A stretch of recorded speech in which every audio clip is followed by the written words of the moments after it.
Inggris, itu juga akan berbeda sesuai dengan lingkungannya.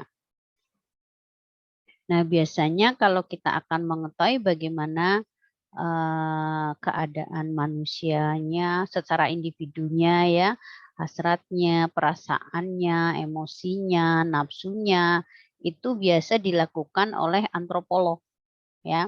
Makanya kalau antropolog akan menyelami sifat-sifat manusia itu pasti mereka akan membaur di dalam keluarga itu sendiri, kemudian mempelajari bagaimana nilai-nilai budaya-budaya yang ada di tempat dia melakukan penelitian itu dan mempelajari terus gitu ya dalam proses yang lama. Makanya antropolog itu biasanya penelitiannya lama gitu ya karena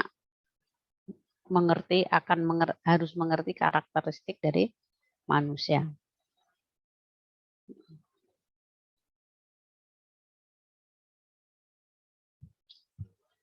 Kemudian ada proses enkulturasi. Istilah yang tepat dari enkulturasi adalah pembudayaan atau institutionalization. Yaitu merupakan proses seseorang individu mempelajari dan menyesuaikan alam pikiran serta sikapnya dengan adat, sistem, norma, dan peraturan yang hidup dalam kebudayaannya. Jadi dia tuh akan mempelajari budaya-budaya yang ada di lingkungannya, adat istiadatnya, nilai-nilai atau aturan-aturan yang memang ada misalnya kalau di lingkungan Jawa itu mungkin akan berbeda di lingkungan Batak gitu ya. Karena budayanya beda-beda. Kemudian di lingkungan Bugis misalnya juga berbeda ya. Jadi itu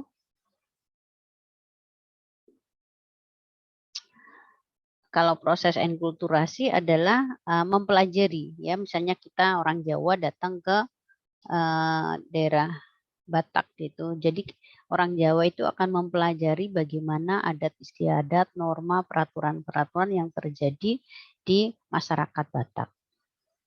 Proses ini sejak kecil mula-mula dalam lingkungan keluarga, kemudian teman-teman, individu akan meniru berbagai macam tindakan. Walaupun kita tidak berpindah daerah, itu juga akan terjadi perubahan-perubahan ya.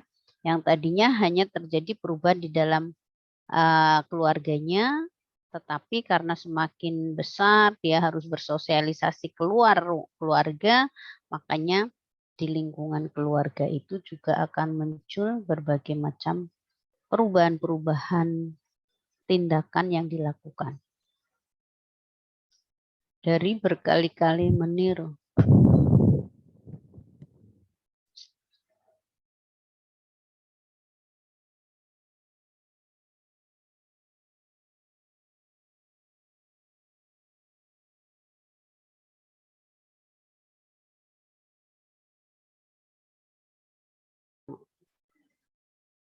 Ya. Dan perubahan-perubahan nilai norma yang dipengaruhi oleh lingkungan itu bisa juga dilakukan sepenuhnya atau bukan sebagian atau ada modifikasi. Ya. Itu. Tidak semua yang dari lingkungan juga merubah perilakunya, tapi juga bisa kombinasi antara yang internal maupun yang eksternalnya.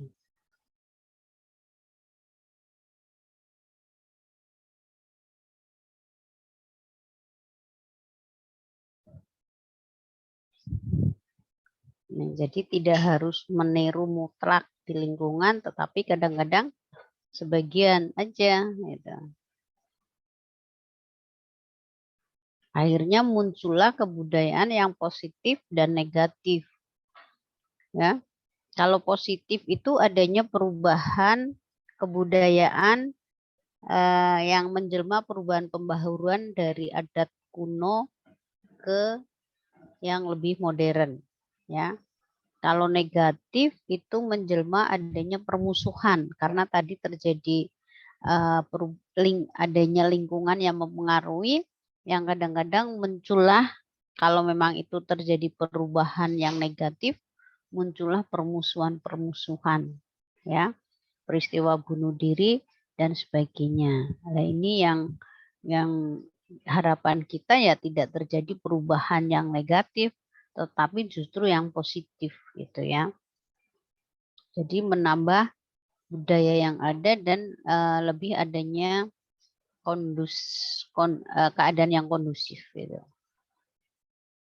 Kemudian ada proses evolusi sosial. Nah, proses evolusi sosial itu pertama adalah proses mikroskopik dan makroskopik. Kemudian yang kedua adalah proses yang berulang-ulang. Dan tiga adalah proses yang mengarah dalam evolusi kebudayaan. Kita bahas satu persatu. Proses mikroskopik dan makroskopik. Jadi proses evolusi pada suatu masa dan kemudian dapat dianalisis oleh peneliti dari dekat secara detail, ya, yaitu mikroskopik, atau dapat dipandang dari jauh hanya memperhatikan perubahan-perubahan yang tampak besar saja, yaitu makroskopik. Nah, itu biasanya kalau mikroskopik itu dia harus mengamati secara terus-menerus, ya kayak tadi antropolog gitu ya.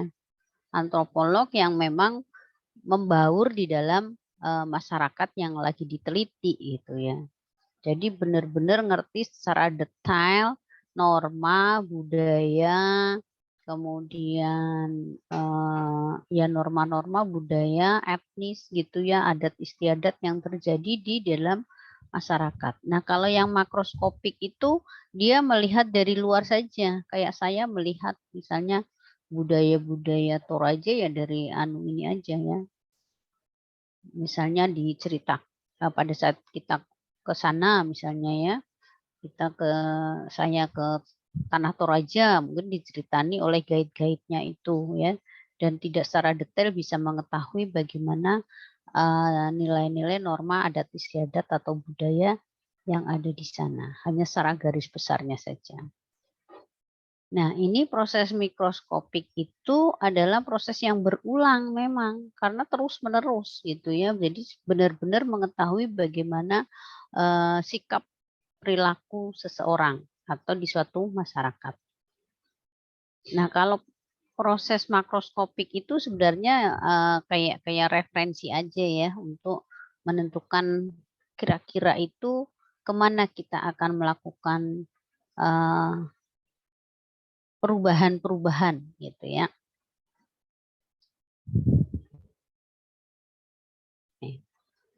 Kemudian kalau yang proses berulang-ulang itu sebagian masyarakat tidak taat mutlak dengan adat sehingga akan muncul budaya baru dan kadang-kadang ini terjadi berulang-ulang.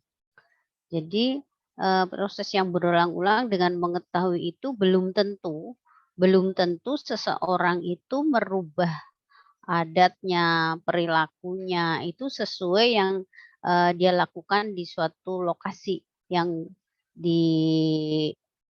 secara detail itu, ya.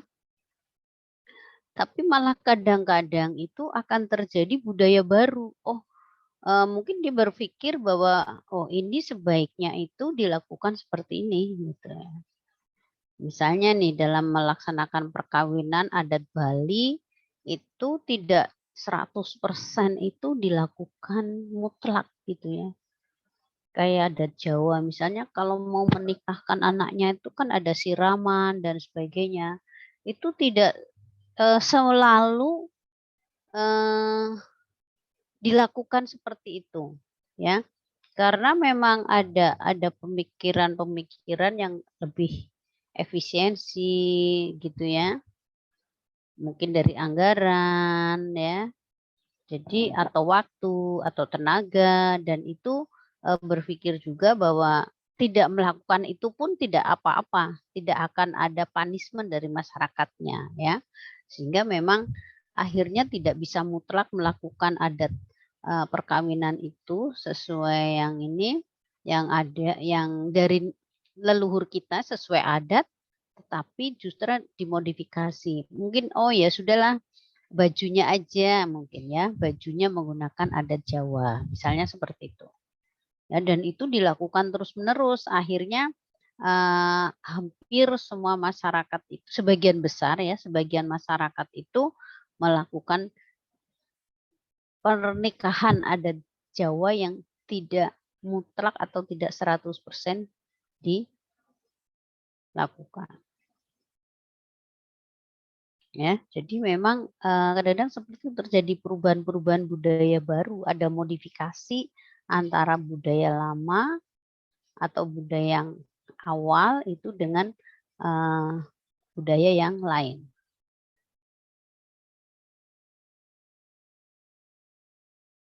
Kemudian proses yang mengarah pada evolusi kebudayaan. Jadi terjadi pada waktu yang lama dan jarak jauh baru nampak perubahan besar. Jadi kalau kita akan merubah sesuatu memang tidak bisa waktu yang sebentar, tetapi waktu yang lama kita merubah perilaku, misalnya ya merubah perilaku seseorang atau individu untuk mengkonsumsi makanan yang bergizi dan tidak ada makanan pantangan gitu ya. Merubah itu tidak gampang sampai sekarang misalnya ya. Masih sebagian kecil masyarakat kita itu kalau ibu hamil itu tidak boleh mengkonsumsi cumi-cumi gitu ya. Ada yang seperti itu ya. Dan padahal cumi-cumi sebenarnya kan makanan yang gizinya bagus, sumber protein hewani gitu ya. Tapi sampai sekarang masih ada. Jadi memang untuk merubah itu tidak dalam jangka waktu yang pendek, tapi harus disampaikan pengertian yang lama itu bahwa sebenarnya cumi-cumi nggak perlu menjadi makanan pantangan karena itu nilai gizinya tinggi.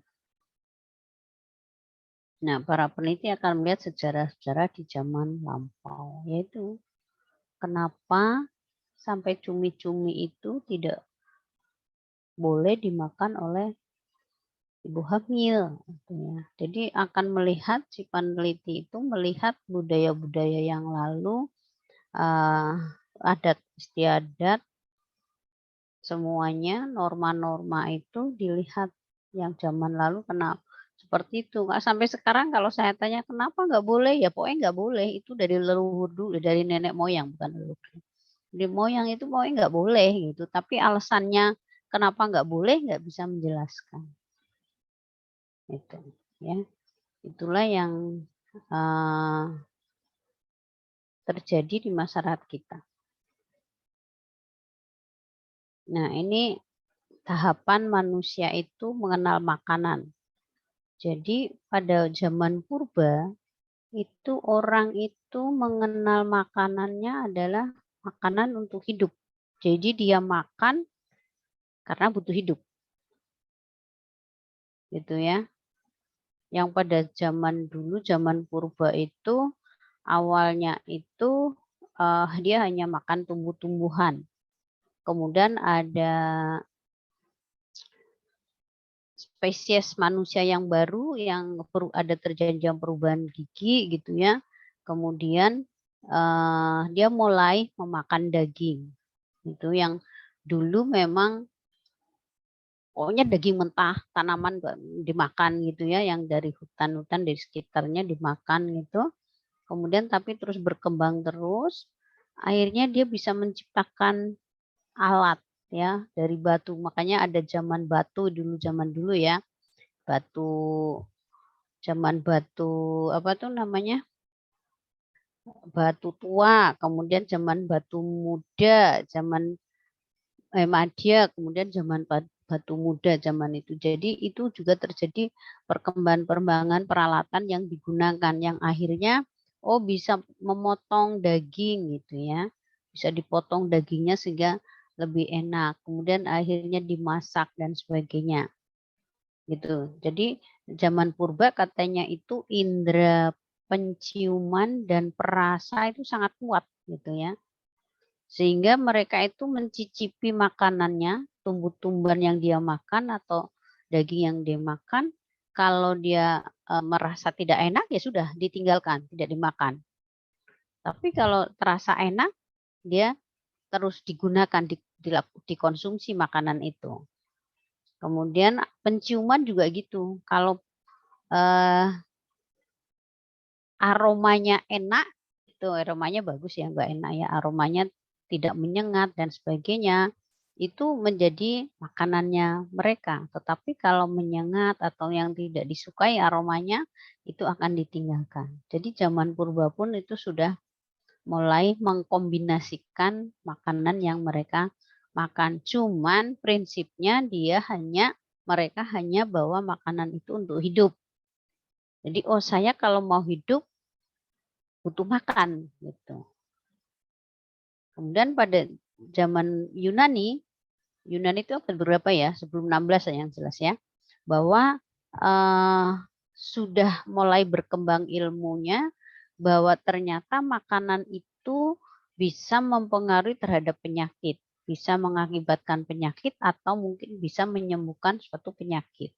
Jadi zaman Yunani sudah mulai berpikir seperti itu. Ya, jadi ada hubungannya bahwa makanan itu akan berpengaruh terhadap penyakit, menyebabkan terhadap penyakit tertentu, misalnya gitu. Kemudian berkembang lagi pada abad 16, itu sudah memikirkan bahwa makanan itu mempunyai pengaruh umur panjang.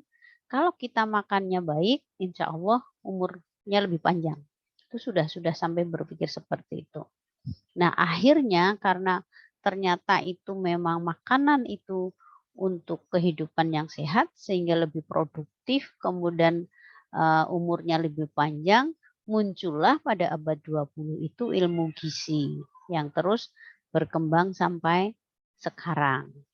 Jadi tahapan manusia mengenal makanan itu dimulai sejak zaman purba ya.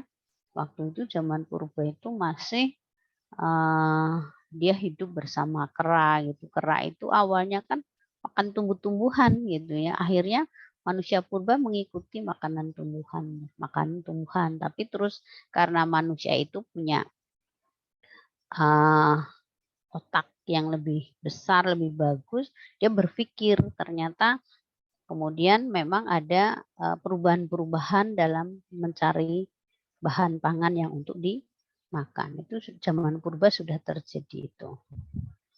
Ini di zaman ini ya. Jadi pada saat 2003 menurut Richard Leakey gitu manusia berdampingan gera mengkonsumsi tumbuh-tumbuhan. Tapi 2,5 tahun sebelumnya muncul spesies manusia yang struktur otaknya lebih besar dan giginya berubah. Makanya kemudian mereka mengkonsumsi daging, tidak hanya tumbuh-tumbuhan tapi sudah ke konsumsi daging. Kemudian pada berkembang merupakan manusia yang lebih banyak akhirnya pada Homo neanderthalensis itu manusia lebih suka pada daging hewan, ternyata lebih enak gitu ya sehingga banyak makan dagingnya. Kemudian pada Homo erectus terjadi spesies manusia yang pertama yang menggunakan api sehingga dimasak kemudian dagingnya itu lebih mudah dimakan karena dimasak jadi tidak keras gitu ya karena dimasak. Kemudian pada zaman Mesolitik sudah lebih modern mulai memelihara hewan jadi tidak hanya ngambil yang ada di alam tetapi dia sudah mulai memelihara ya hewan seperti anjing, sapi, kuda, keledai, kambing dan sebagainya. Dan itu mereka sudah berpikir bahwa makanan yang dari daging ini yang lebih enak ternyata kita agar lebih mudah dipelihara aja gitu ya. Jadi mereka juga ini ya berarti kreatif ya dalam mempertahankan hidupnya gitu kan. Kemudian pada masa Neolitik manusia semakin banyak mengkonsumsi tumbuhan Kemudian didukung pertanian, dia mulai bercocok tanam nih. Mulai bercocok tanam, kemudian mereka sudah makan gandum, beras, termasuk olahannya. Bercocok tanam, kemudian sudah mulai membuat olahannya, ya, apakah berbubur, roti, nasi, bir, dan arak. Ya, ini makanan orang tua itu akan mempengaruhi konsumsi makan oleh anaknya.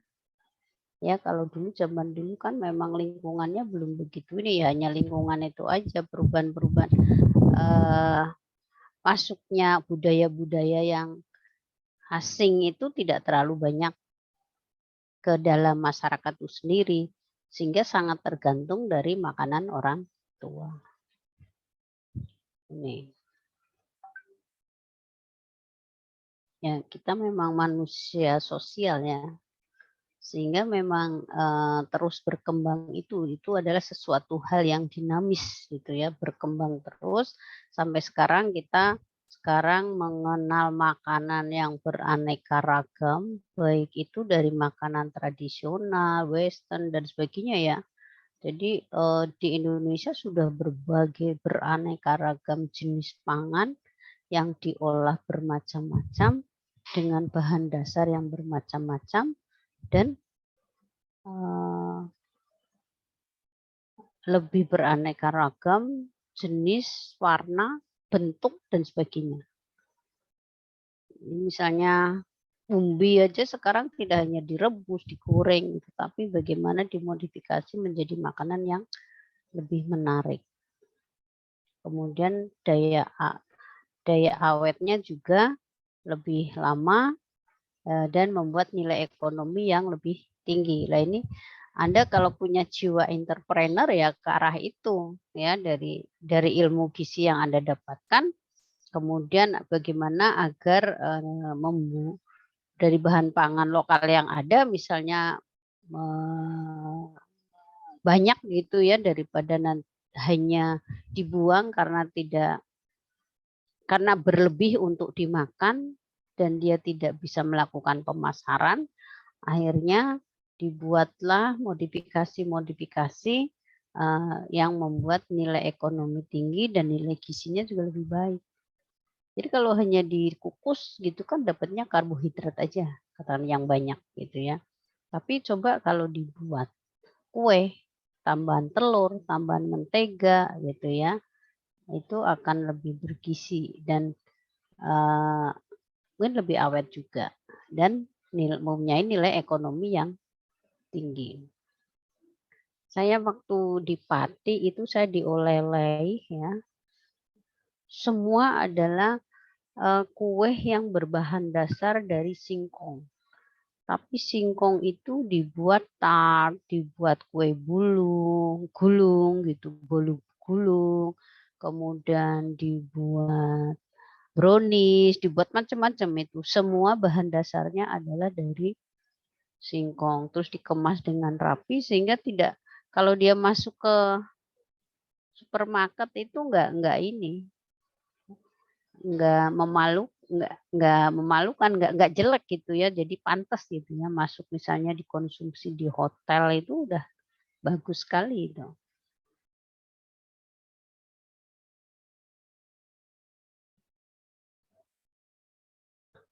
Kemudian ada akulturasi, ada asimilasi dan inovasi. Jadi kalau akulturasi itu adalah adanya kebudayaan tertentu yaitu yang dari asing masuk ke dalam suatu masyarakat tertentu gitu ya. Jadi proses ini timbul ketika suatu kelompok manusia dengan kebudayaan tertentu dihadapkan dengan suatu kebudayaan asing. Jadi masyarakat itu mendapatkan kemasukan ya istilahnya. Ada budaya asing yang masuk di dalam masyarakat itu. Dan lambat laun itu kebudayaan asing itu bisa diterima di dalam kebudayaan masyarakat itu sendiri tanpa menghilangkan secara mutlak kebudayaan itu sendiri. Ya, misalnya contohnya ini ya, masuknya agama Islam itu tidak langsung memberi perubahan-perubahan sesuai syariat Islam. Tetapi di situ unsur yang duluan kan agama Hindu, unsur agama Hindu pun masih dilakukan oleh masyarakat sana. Karena memang untuk merubah perilaku itu tidak gampang. Jadi Wali Songo untuk mengembangkan agama Islam di daerah Jawa utamanya itu memang tidak bisa langsung menghilangkan adat istiadat Hindu. Dan sampai sekarang ternyata memang benar masih ada kan. Jadi masyarakat yang kalau Hindu kan kesannya dengan sesaji gitu ya. Tapi orang Islam pun masih ada yang melakukan sesaji juga gitu ya. Kalau kita lihat misalnya ke makam itu bakar dupa dan ini kan masih ada ya kita temukan ya, karena memang pada saat itu masuknya agama Islam itu sudah ada yang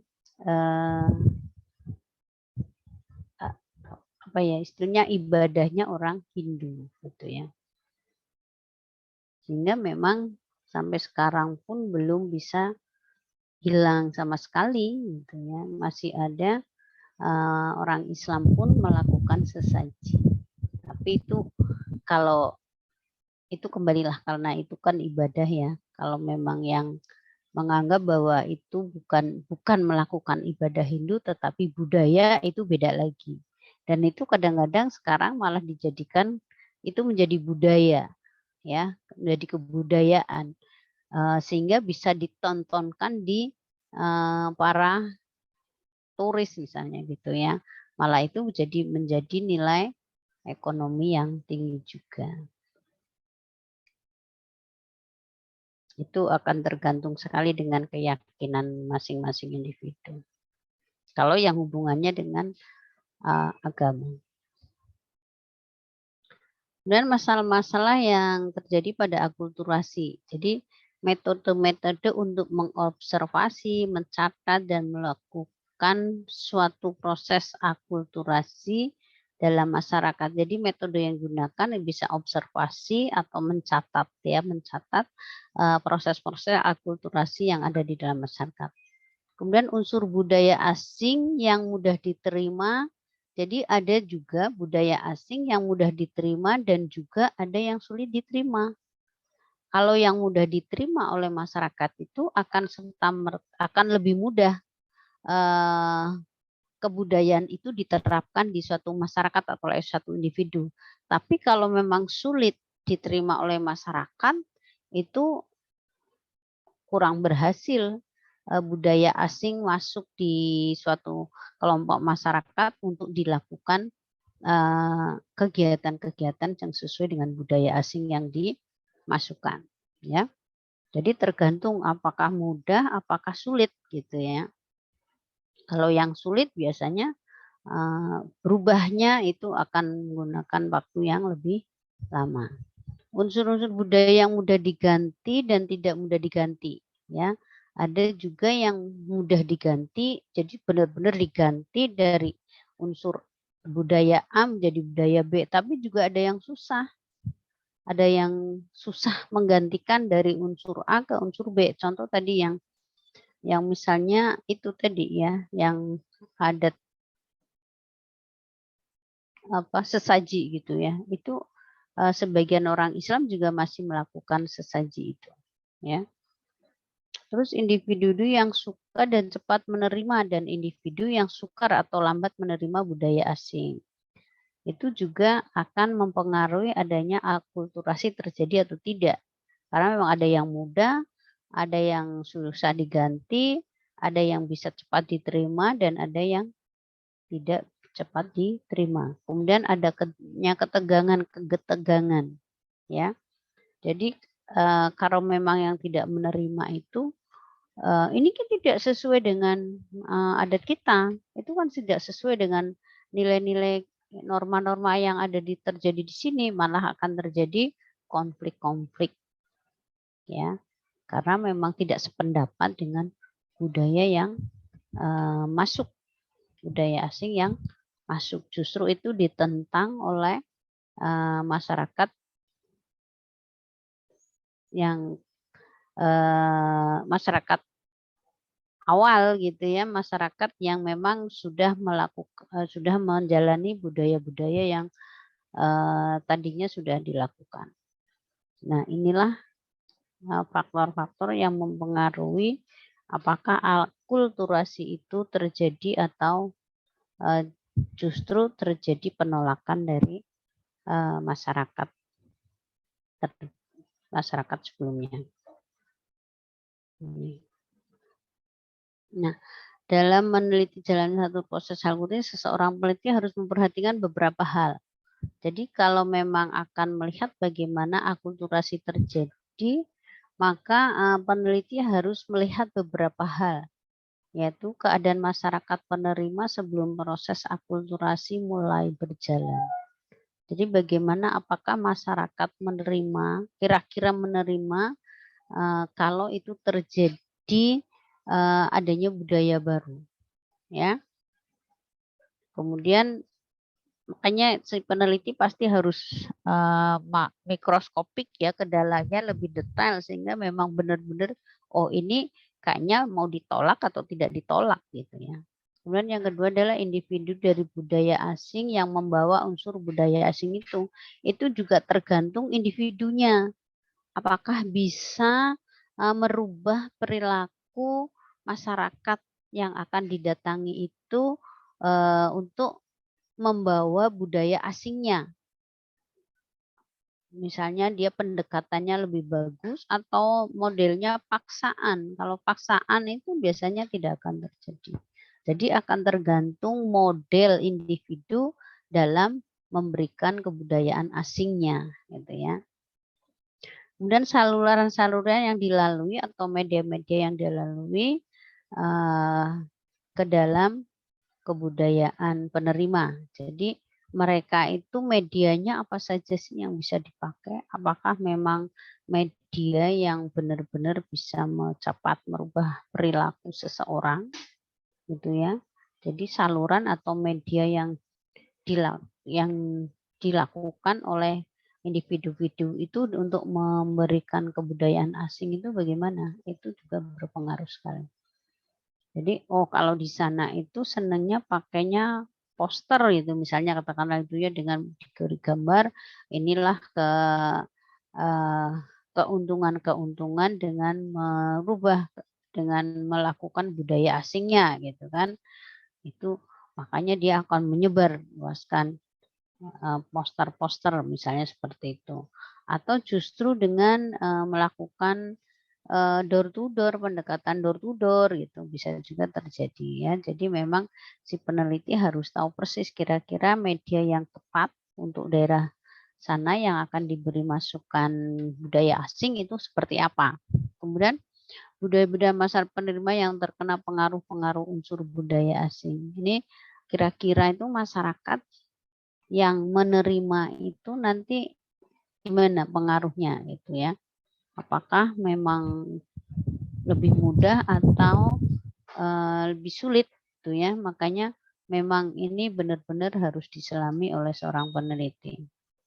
Kemudian reaksi individu yang terkena unsur-unsur budaya asing. Nah, misalnya ada sebagian kecil yang sudah membawa budaya yang ternyata memang di ini tidak malah dikucilkan oleh masyarakat sekitar misalnya gitu ya. Makanya jadinya malah ini mesti akan sulit nih budaya asing masuk ke sini gitu, misalnya seperti itu. Ya dari hasil-hasil itu tentunya kalau memang kita berarti berarti kita harus mencari nih individu yang tepat, kemudian media yang digunakan gitu, kemudian cara memasukkan budaya itu seperti apa gitu ya. Jadi memang ini menjadi dasar bagaimana akan memasukkan budaya asing ke dalam suatu masyarakat, termasuk tadi budaya-budaya dalam hal makanan ya, hal pangan gitu ya. Jadi misalnya tadi, oh di sana banyak ketela pohon gitu misalnya ya, yang kurang dimanfaatkan karena memang, eee, pengolahannya yang belum ini, kemudian oh ini diberilah contoh-contoh misalnya gitu ya, contoh-contoh makanan yang berbahan dasar dari singkong, tetapi dibuat sedemikian rupa sehingga kemudian, masyarakat bisa menerima, oh tinggal kita melatih lah nanti solusinya seperti itu, tinggal kita melatih, pada masyarakat bahwa, singkong itu bisa dimasak dengan berbagai macam pengolahan, gitu ya, sehingga punya nilai gizi yang tinggi dan nilai ekonomi yang lebih tinggi dan juga, akhirnya tidak terbuang sia-sia singkong itu. Kemudian nanti kalau bisa berkembang malah, lingkungan sekitarnya sehingga memang akhirnya pada pesan singkong gitu ya, pada pesan singkong di daerah tertentu itu yang menghasilkan singkong, wah akhirnya, bercocok tanam singkongnya dengan teknologi yang lebih bagus. Nah, harapannya seperti itu kan akhirnya nanti, harapannya seperti itu. Jadi memang peneliti itu harusnya mendapatkan hasil penelitian yang nanti bisa direkomendasikan untuk kesejahteraan masyarakat, harusnya seperti itu. Tidak hanya sekarang penelitian udah bar-bar gitu ya.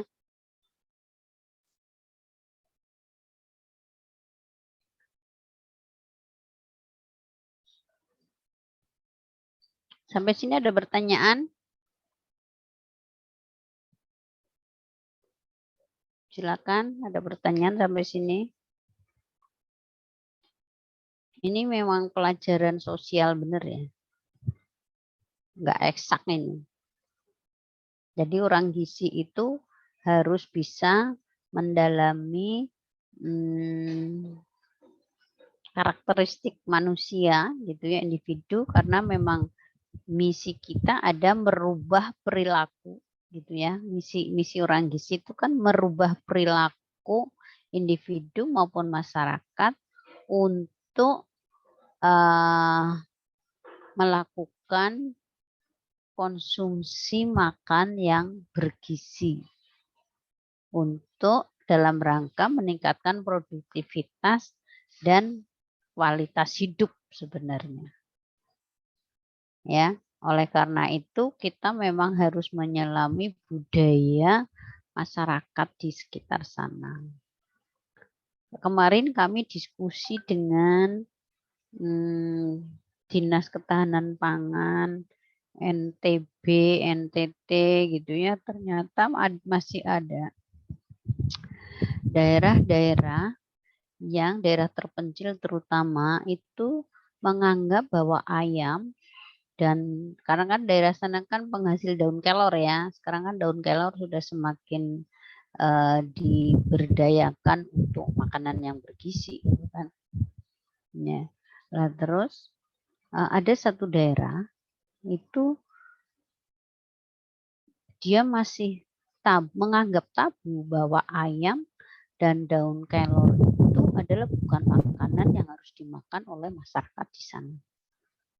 Sehingga pada saat itu dari Dinas Ketahanan Pangan akan membuat program untuk pembudidayaan kelor dan ayam, peternakan ayam, akhirnya nggak jadi karena itu pasti ditolak gitu. Dan itu kalau kita memasukkan akulturasi itu akan lebih ini ya, lebih sulit gitu. Karena itu merupakan tabu, kepercayaan bahwa itu adalah makanan yang memang tidak boleh gitu. Alasannya apa? Pokoknya tidak boleh gitu. Nanti itu menentang adat gitu ya. Menentang adat gitu. Kayak orang Bali itu kan ini ya nggak makan sapi kan? Nggak boleh makan sapi kan? Kalau orang Islam kan malah sapi boleh tapi babi ya nggak boleh. Tapi kalau orang Hindu kan nggak boleh makan sapi. Ya itu memang kepercayaannya di sana gitu. Jadi kalau memang itu terjadi ya nanti kita itu harus pertama memang jangan langsung bawa sapi, ayam lah tadi ya yang kita cerita ayam. Ayam itu tidak langsung harus dikonsumsi, tapi dengan pengertian-pengertian terlebih dahulu bahwa ayam itu adalah mempunyai nilai gizi yang tinggi. Gitu. Tapi itu bertahap, tidak bisa langsung. Jadi memasukkan budaya makan ayam gitu ya, tidak bisa langsung. Nah, itu perlu adanya key person di sana atau individu-individu yang membawakan bahwa ayam itu makanan yang bergizi dengan merubah perilaku pada masyarakat itu agar berpikiran bahwa memang ayam itu menjadi makanan yang bergizi yang harus dikonsumsi oleh masyarakat itu tergantung individunya cara menyampaikan pada masyarakatnya di sana. Masyarakatnya sana bisa menerima tapi tidak tersinggung gitu ya. Kemudian media yang dipakai apa ya kira-kira, lah di situ dipikirkan oleh seorang peneliti.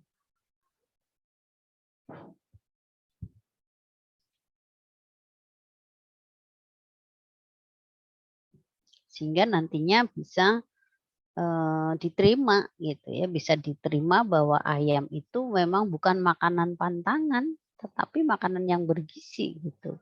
Tidak akan terjadi kalau orang pantangan kan takutnya nanti kan mesti nanti kamu kalau makan ini nanti akan terjadi ini loh gitu ya.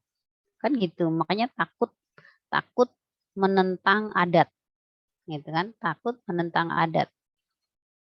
Nah, karena takut itulah yang tidak masuk logika gitu kan, sehingga tidak akan melakukan tidak akan menerima budaya asingnya gitu tentang makanan ayam itu misalnya gitu ya. Nah, itu memang harus dilakukan secara hati-hati, bertahap dan terus-menerus gitu. Agar ayam itu diterima sebagai makanan yang bergizi. Kemudian asimilasi ya. Asimilasi itu akan timbul jika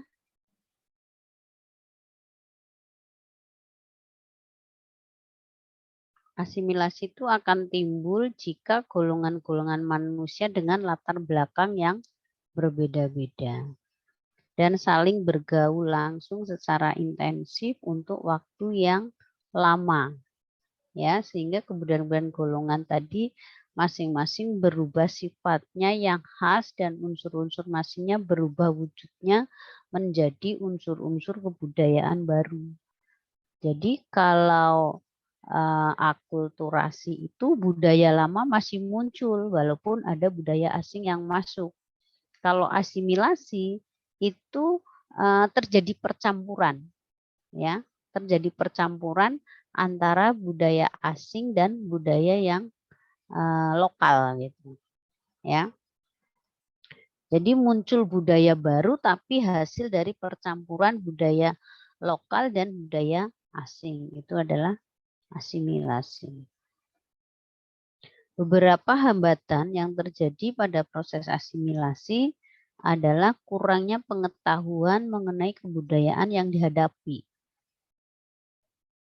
Akhirnya iki ngopo toh iki ono budaya asing ya wis lah dicampurkan karena memang tidak tahu persis kenapa pengetahuannya tentang budaya yang lokal itu diketahui oleh individunya itu sehingga ada budaya asing kemudian dia memodifikasi sendiri gitu ya. Kemudian sifat takut terhadap kekuatan dan kebudayaan lain. Dia atau individu atau masyarakat itu takut pada kebudayaan yang asing akan datang. Nah, itu tidak akan terjadi asimilasi kalau seperti itu.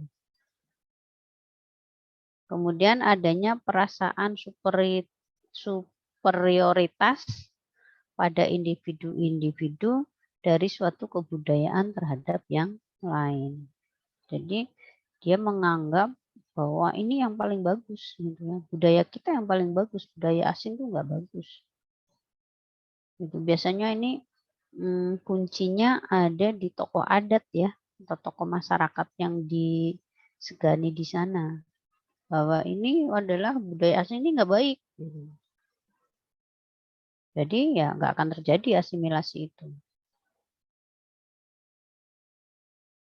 Itulah yang terjadi, memang ya kita benar-benar harus menyelami budaya ya, ilmu budaya manusia.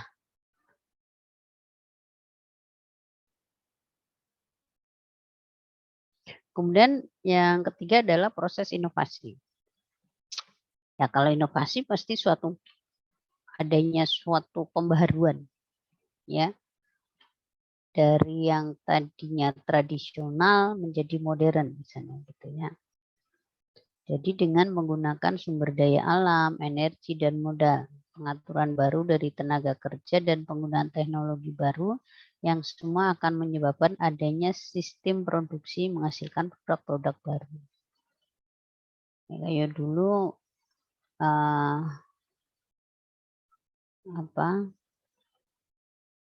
bikin KTP antri gitu ya, sekarang juga masih bagian antri sih. Sekarang semua bisa online gitu kan, adanya suatu inovasi. Mengambil uang ke bank itu dulu harus ke kasir gitu ya. Sekarang sudah ada ATM misalnya gitu. Termasuk menabung sekarang bisa lewat ATM, termasuk membuat tabungan itu juga bisa melalui online semuanya. Itu adanya suatu inovasi ya. Demikian inovasi itu mengenai pembaruan budaya yang khusus mengenai teknologi dan ekonomi. Nah, inovasi itu terjadi dengan sengaja dan tidak sengaja. Kalau inovasi yang terjadi sengaja itu namanya invention, kalau yang tidak sengaja itu discovery. Ya. Ini jadi terjadinya inovasi bisa sengaja atau tidak sengaja. Invention adalah proses munculnya suatu unsur budaya baru dari kombinasi unsur budaya lama yang telah ada dalam masyarakat. Jadi adanya unsur baru maupun unsur yang lama kemudian dilakukan modifikasi sehingga muncullah ada pembaruan gitu ya. Kalau discovery adalah penemuan unsur kebudayaan yang baru baik berupa alat maupun gagasan. Discovery dapat menjadi invention jika masyarakat sudah mengakui, menerima, dan memanfaatkan hasil penemuan tersebut.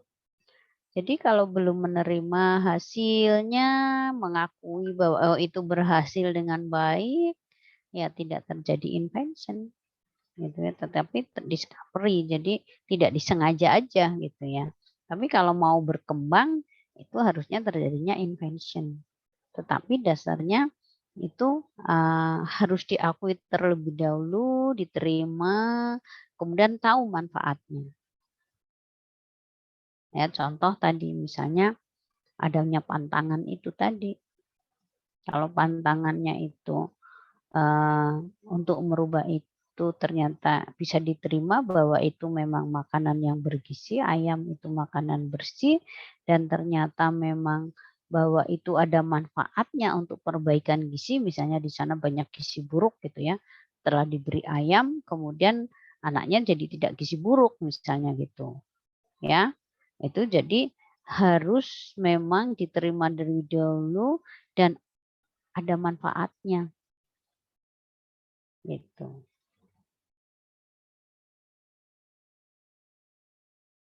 Kalau belum ada manfaatnya, itu biasanya tidak akan menerima inovasi itu.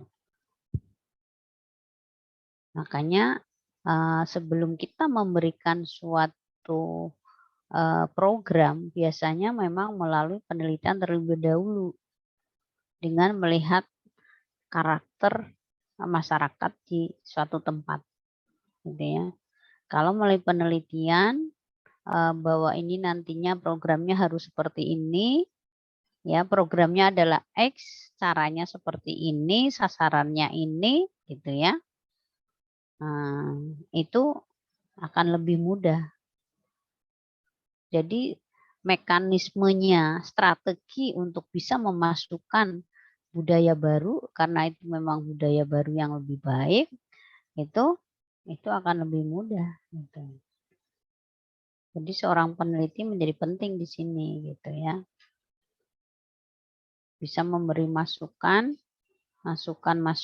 bagaimana cara perbaikan-perbaikan program yang akan dilakukan. Makanya penelitian itu bisa menciptakan suatu program baru atau mengevaluasi mengevaluasi program yang sudah ada sehingga itu nanti mencari kelemahan-kelemahan atau hambatan-hambatan yang ada yang sudah dilakukan, kemudian itu menjadi masukan atau rekomendasi kegiatan program itu yang berjalan yang lebih efektif itu yang seperti apa.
Jadi discovery suatu penemuan dari suatu unsur kebudayaan yang baru berupa alat baru, ide baru yang diciptakan oleh individu atau satu rangkaian dari beberapa individu dalam masyarakat. Jadi bisa aja alat-alat baru, ide baru itu diciptakan oleh individu atau oleh sekelompok masyarakat. Discovery baru menjadi invention jika masyarakat sudah mengetahui tadi sudah ya. Proses discovery menjadi invention sering memerlukan tidak hanya seorang dari penciptanya saja, tetapi suatu rangkaian yang terdiri dari beberapa orang pencipta. Ya. Kemudian kita juga kenal adanya difusi. Difusi itu adalah proses penyebaran kebudayaan dari satu daerah ke daerah lain yang terjadi baik secara langsung atau tidak langsung. Jadi kita menyebarkan budaya asing ke suatu daerah atau dari daerah satu ke daerah yang lain bisa secara langsung atau tidak langsung. Dan difusi itu terjadi pada kelompok masyarakat baik pada masyarakat itu sendiri atau antar kelompok masyarakat. Kalau terjadi dalam suatu kelompok masyarakat, itu berarti ada pengakuan dari masyarakat bahwa unsur baru tersebut adalah berguna. Ya. Dari satu kelompok masyarakat. Tidak adanya unsur budaya asli yang menimbulkan penolakan masyarakat terhadap budaya baru. Jadi budaya asli itu tetap ada di sana, gitu. Tidak berarti terus menolak kebudayaan yang asli, kemudian menggantikan pada budaya yang baru. Kemudian budaya baru itu tidak bertentangan dengan kebudayaan yang lama. Tadi kalau di sana terjadi makanan pantangan ayam tadi, kemudian kita akan memasukkan ayam ke sana, ya itu susah, gitu ya. Uang nanti bisa tapi proses yang lama, gitu. Karena memang pada dasarnya itu masyarakat tadi, individu itu bisa merubah hasrat, perasaan, emosi, ya, norma itu dengan adanya stimulus-stimulus yang ada, ya. Kemudian masyarakat memiliki peranan sosial yang bersifat mendukung penerimaan dan pengembangan budaya baru. Ya, memang sebenarnya masyarakat tuh pasti mempunyai peranan sosial. Jadi kalau memang itu budayanya ternyata baik, itu pasti akan berusaha bagaimana agar budaya baru itu bisa diterima oleh masyarakat. Nah, pemimpin masyarakat bisa membatasi proses difusi. Ya, jadi memang diterima dan tidaknya itu juga akan tergantung kepada pimpinan masyarakat. Ini punya peranan penting, key person ceritanya ya. Kunci individu yang bisa mempengaruhi berubahnya sifat perilaku dari masyarakat itu sendiri. Jadi kalau kita akan memasukkan budaya baru, tetapi tokoh masyarakatnya itu tidak menerima, nantinya lainnya juga tidak menerima. Misalnya kalau yang disampaikan Pak Kiai itu ya, Pak Kiai itu umatnya akan mengikuti semuanya lah, berarti karena ini hal yang baik gitu ya, hal baru tapi yang baik, kita bisa mengambil memanfaatkan tokoh masyarakat yang ada di sekitar, sehingga tokoh masyarakat itu bisa menyampaikan kepada masyarakatnya untuk merubah kebudayaan yang lama kurang baik menjadi menggunakan budaya baru yang lebih baik gitu. Kita pendekatan programmer itu melakukan pendekatan kepada tokoh-tokoh masyarakat yang disegani di sana. Jadi makanya ini menjadi faktor yang bisa membatasi terjadinya difusi. Tapi kita berpikir bahwa tokoh masyarakat itu kita jadikan sebagai peluang gitu ya, jangan sebagai penghambat tetapi sebagai peluang. Makanya kita ambil bahwa ini tokoh masyarakat lah yang akan menyampaikan pada masyarakat langsungnya gitu ya. Kita di belakang layar aja gitu, pemegang program itu di belakang layar aja. Difusi antar masyarakat dipengaruhi jika ya ada kontak antara masyarakat yang satu dengan masyarakat yang lain. Ya, kalau nggak ada kontak ya nggak mungkin lah ya. Kemudian masyarakat mampu mendemonstrasikan manfaat penemuan baru tersebut. Makanya sebelum kita sampaikan pada masyarakat sasaran, kita latih dulu itu masyarakat-masyarakat tokoh masyarakat tadi, misalnya tokoh agama, kemudian tokoh adat, dan kalau sekarang ya kader posyandu misalnya gitu ya. Kita itu latih dulu sehingga nanti tokoh-tokoh itu bisa mendemonstrasikan, bisa memberikan masukan kepada masyarakat di jajarannya. Kemudian masyarakat mengakui kegunaan penemuan baru tersebut. Ya, kalau nggak diakui ya nggak akan bisa penemuan baru itu diterima. Jadi makanya melalui uji coba ternyata memang ini ada manfaatnya penemuan baru itu. Nah itu masyarakat itu disampaikan kemudian untuk mencoba dulu ya, mencoba bagaimana agar apakah benar terjadi manfaat enggak gitu loh. Kalau masyarakat sudah mencoba tidak terjadi manfaat, tidak akan menerima perubahan-perubahan yang baru tadi. Udah tidak ada unsur kebudayaan lain yang menyaingi unsur penemuan baru tersebut. Nah ini kalau memang ada pesaing, ya yang lebih mudah, misalnya lebih mudah, kemudian lebih bermanfaat, jadi unsur baru itu tidak akan diterima.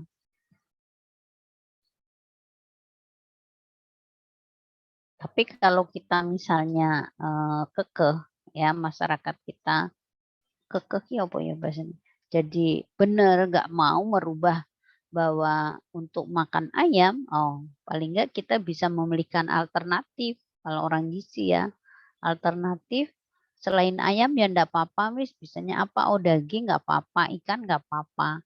Toh itu nilai gizinya hampir sama, sama-sama sumber protein hewani misalnya itu. Oh di sana justru banyaknya ikan kecil-kecil, enggak apa-apa ikan kecil, itu juga sama-sama protein hewani. Jadi kita tidak memaksakan benar bahwa kita makanan ayam harus masuk, karena ternyata memang ada jenis pangan lain yang nilai gizinya juga hampir sama dengan ayam misalnya. Oh ya udah nggak apa-apa nggak makan ayam di sana banyak ikan kok gitu. Ya sudah ibu pakai ikan ini nggak apa-apa. Gitu.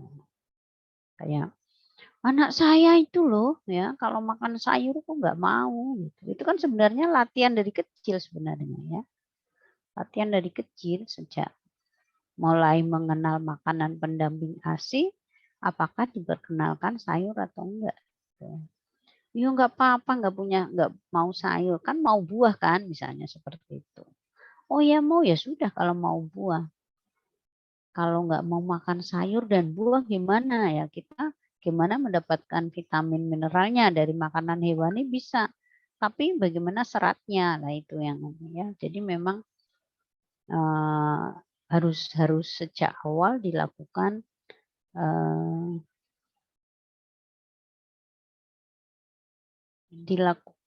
ini apa secara sudah dilatih bahwa makan sayur buah sejak kecil gitu. Kemudian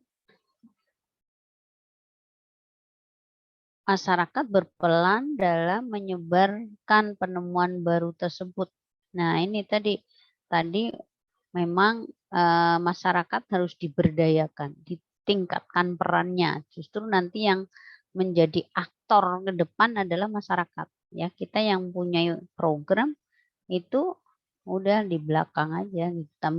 Sambil kita menjadi pengawas, pengarah gitu ya. Kalau dalam manajemen kan jadi pengawas, pengarah gitu, pemantau, evaluasi gitu ya.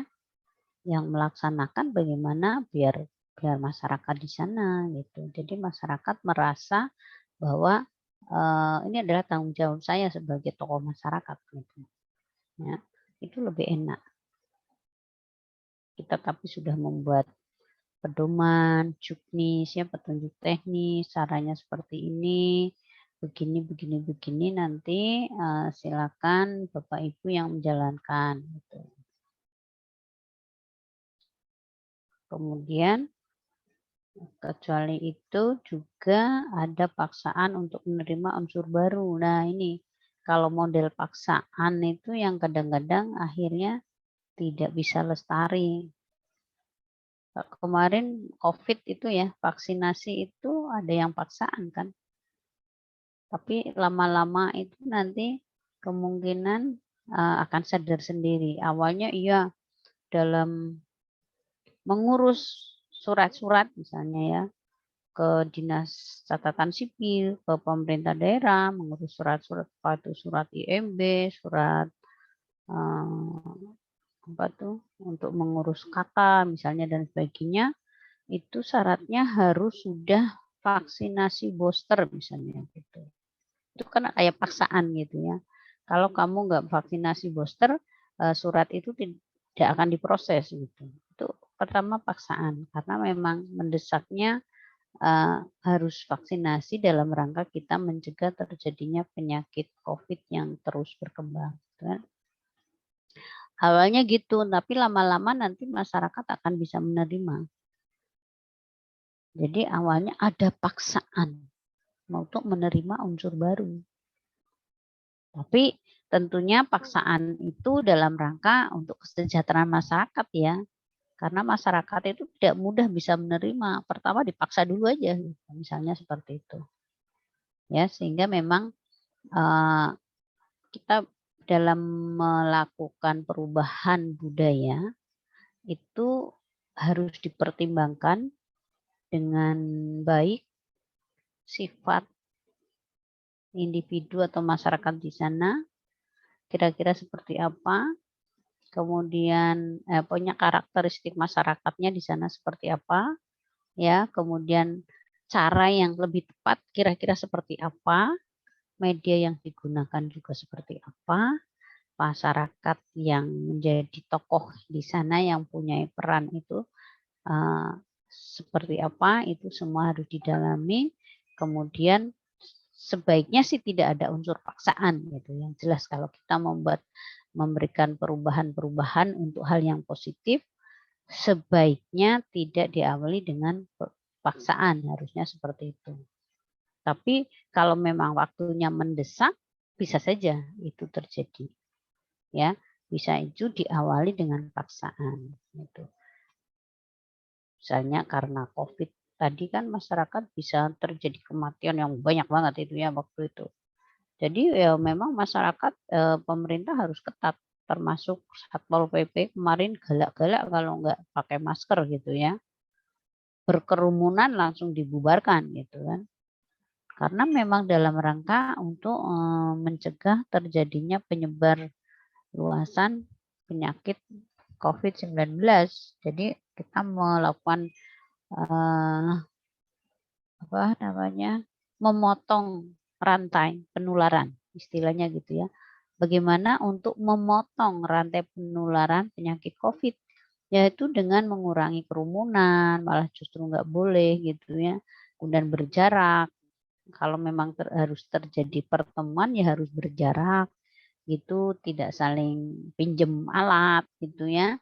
Kemudian pakai masker, kemudian sering mencuci tangan dan sebagainya kan. Kemarin himbauan-himbauan itu ternyata termasuk vaksinasi, ternyata alhamdulillah sekarang kasus COVID itu tidak terus berkembang gitu ya. Jadi memang ini bisa dipelajari dari proses akulturasi, asimilasi, inovasi, difusi ini untuk mempelajari bagaimana kita nanti menerapkan ini semua dalam rangka kita mempunyai visi untuk perbaikan gizi masyarakat. Sebenarnya gitu.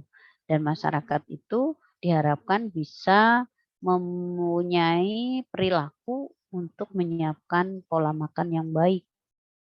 Baik pada individunya sendiri maupun kepada anggota kelompok, anggota keluarganya itu sendiri. Jadi tidak ada harapannya, tidak ada anggota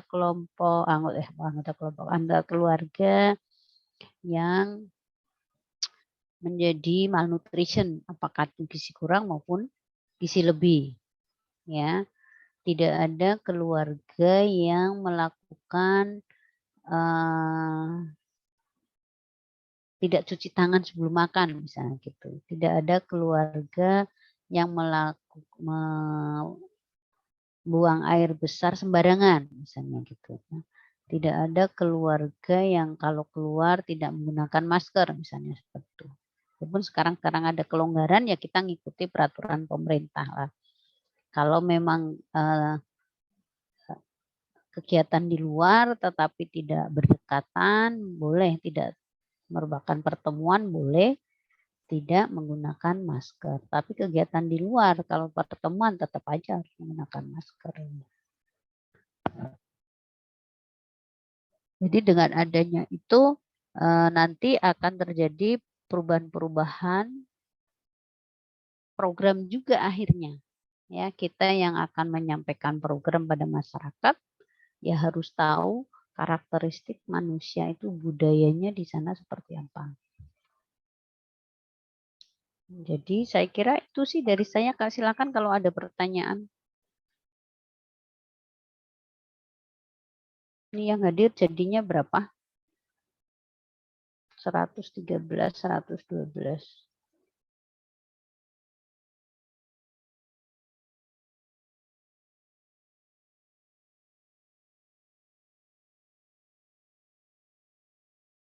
Silakan ada pertanyaan tentang dinamika sosial.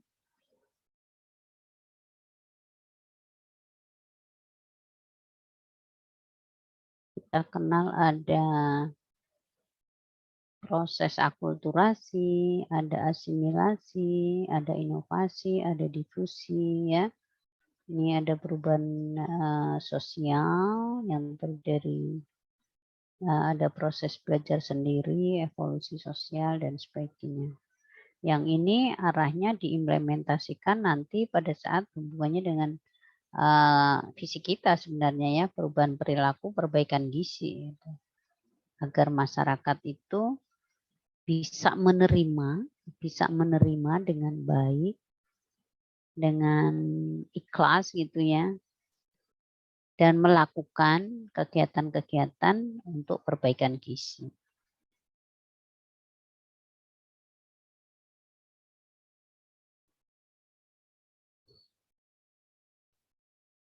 Ada pertanyaan nggak?